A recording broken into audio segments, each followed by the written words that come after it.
இயேசுவில் அன்புக்குரியவர்களே, இன்றைய நற்செய்தியில் இயேசு தனது சீடர்களை நற்செய்தியை பறைசாற்ற அனுப்பிய நிகழ்வில் கைத்தடி, அங்கி, மிதியடி ஆகியவற்றை எடுத்துச் செல்ல சொல்கின்றார்.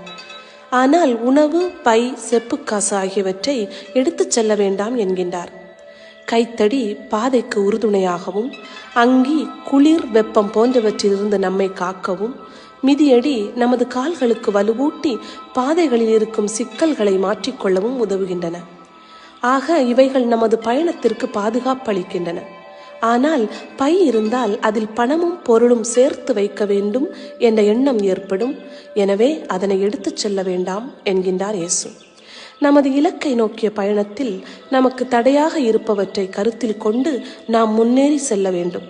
ஆகவே நாம் ஒரே இடத்தில் தங்கிவிடுபவர்களாக இல்லாமல் இலக்கை நோக்கி முன்னேறி செல்பவர்களாக இருக்க முயற்சி செய்வோம்.